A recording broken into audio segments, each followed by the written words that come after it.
Alright, make sure you hit that notification bell, people. Ding, ding, ding. Alright, people are saying, hey Scott, how come you haven't gone live in a while? Well, I don't know. But anywho, I'm gonna, I've got to start dealing with aquariums. And I'll be honest with y'all, in the last week or so, well, 2 weeks, 2.5 weeks, lost kind of interest because there's just so much going on. But anywho, these have black albinos. So anywho, I've drained a tank in here that I gotta start washing filters out, man. Now hopefully one of my stupid cats won't come down here and try to get in the way, but yeah, it's time to start changing out tanks.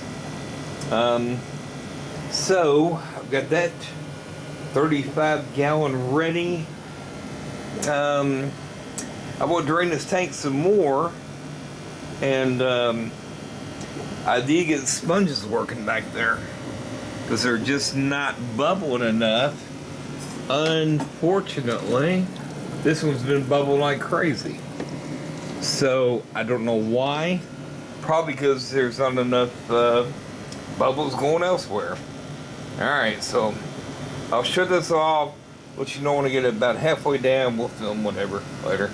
Now, one thing I did was let this get a little too full, but I like to suck down about 50% of the tank, and you know I've got to clean that back there. And normally, yeah, lay down your heaters, people. Lay them down. This is a light that normally goes over them, but gotta do all that, and then drain that into. Oh, it's never ending. Boy, if I had a water change system, it'd be something else. But anyway, let me get back to it. We'll kind of go from here. All right, later. Well, one thing I don't like about the sponge, it's not coarse enough. It's more fine, but not a whole ton came out of it. I was kind of surprised. I squeezed and squeezed and squeezed. So anyway, they hook it all back up, and we'll go from there. Yeah, the future, I would have much more coarse sponges, not fine. Alright, again, we're working on it. Decided to drain a little bit of this out.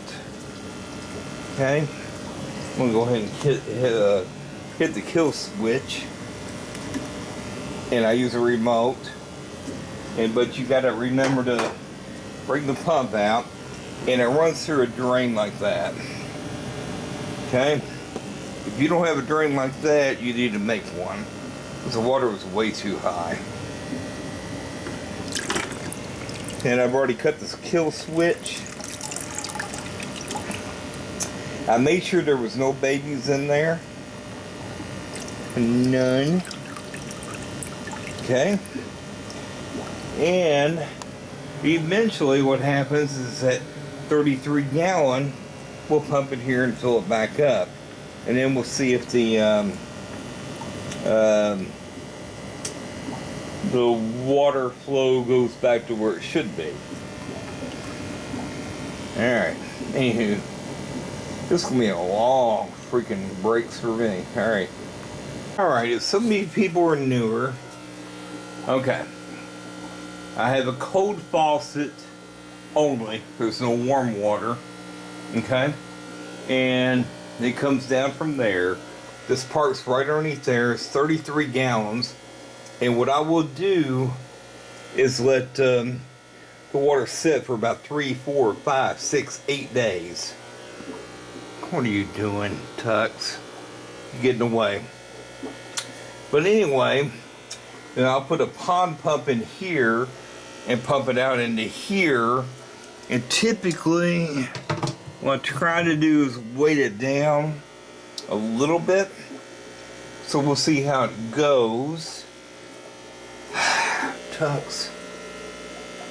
And again, it's just one tank. I better get rid. Alright, let's find out. There you go. And again, it's a remote control. I think we're doing alright. Maybe I can walk away. But right there, the remote control to the pump is in here.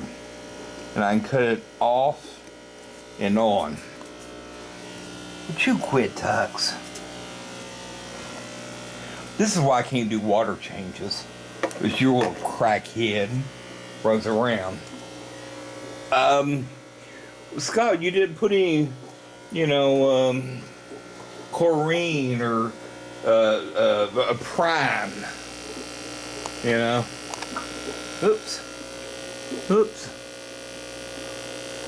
Prime in there. Well, man, the water's been sitting literally for weeks. Now, should I? I probably will, and after the fact, just in case they added, I don't know, there could be chloramine or chloramines in here and other things, but I'll probably add it after the fact. But here's how long it takes. It's taking forever. Look at that level. So typically, what I've done in the past, I just sit in my chair and enjoy a beer or whatever I enjoy. But yeah, I messed all that up. But I'm just trying to give you a day in the life of how long it takes for me to do one water change. And boy, you guys that use buckets, 5-gallon buckets and do this by hand, I think this takes a while. But it's nothing on par to any of the much more professional people that do this all the time. So that's what I have to do each and every one. I'll dump this water probably in the toilet or siphon it out with a pond pump, add more water, next filter, next filter, next filter, next filter. But I gotta make sure this filter's running. So, just trying to give you a heads up on what I'm trying to do. And these 20 gallons are not so bad, 20-gallon hives. It's the 10s, yeah, especially like that one, which is a ton of fish in it. And not as much plants as I would like. That was not too bad. Especially something like that down there that has plecos in there. Everybody, plecos are poop machines, okay? They are. If you're gonna have plecos in your tanks, you need to change them out way more often than I do. But I'm gonna jump off here before this fills up, because what you have to do, a lesson I've learned, always on concrete, turn it off and lift it up so it doesn't keep draining. Alright, later. Alright, here's another good example. See all that water there? Have you a secondary bucket to put it in. Normally it drains, but I'm going to do 50% water changes on the 10 gallons, and you see how low that is anyway, so it's not going to quite be 50%. I'll probably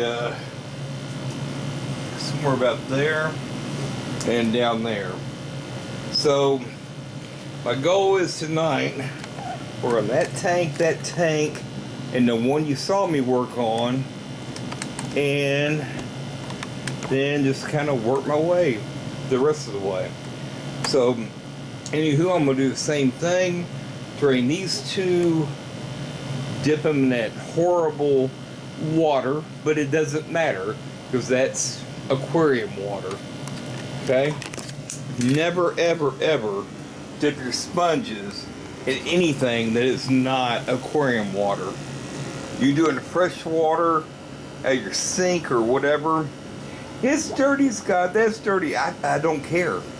it doesn't matter because there's nothing in this water. And I got enough to do that, and I'll have to fill that back up, but settle up for a day or two. But anyway, let's do some changes here, baby. Alright. Yeah, as you can see, take them about halfway down, roughly, and you're going to have to do those sponges, you know, in the water I showed you, and rinse the crap out of them. And then reinstall them. And as always, have pantyhose all over your pumps. You don't want to suck babies in, even if you have a coarse filter, a fine filter. But this will be my goal tonight. Get these sponges cleaned, add water to them, a 50% water change, and go from there. So, this is how I do it. A word to the wise, make sure if you're using heaters, they are laying like that on the bottom, all the way across. Don't have them vertical, up and down, okay? Because you do this, you're gonna blow them. Dang. God, there's a lot of fish in there. Googly muggly. But anyway, this will be the goal for tonight. And I'll be right back after rinsing these out and seeing what we got. Alright, if your water looks that nasty, then you got a crap load out of the sponge. But that's what's going down. Hopefully these things will bubble a whole lot more. And that's what's going down in here, the pond pump. So, yeah, this takes a while. It's going to dirty up the water. Man, there's a lot of good fry in there. Been trying to raise these albino ice, is what I call them, for ages. Now we're finally getting fry in there. But look at the bubbling. Wow, that's not happening in a while. So, people, it takes a crap load of work. There's even babies in there. My advice, keep your sponges clean when you can. Don't let them go like I did. A ton of freaking live plants helps keep your babies from getting eaten. You know, you can see there is live plants everywhere. Okay? Plus, they sell for a decent amount. Look at all that Java moths. You know, it's not brown, it's looking good. It's guppy grass, I believe. I believe that's hornwort. Okay? That's the next one to get all the water. But again, keep your heaters vertical when you're changing water. Not horizontal. Because if you do, and it gets past the limit, it's filling up pretty quick. It's only a 10 gallon. That humming you hear, look, I've tried to keep the humming down. But anyway, I'm going to jump off here, and this is how I do it, people. Okay? Yeah, that's how I do it. So, share your ways, show me links to videos on how you all do it. I'm not talking about auto water changes, but I gotta get off here for his overfills. Alright, later, a day in the life of Scott. Fancy Tail Aquatics is out. Bye.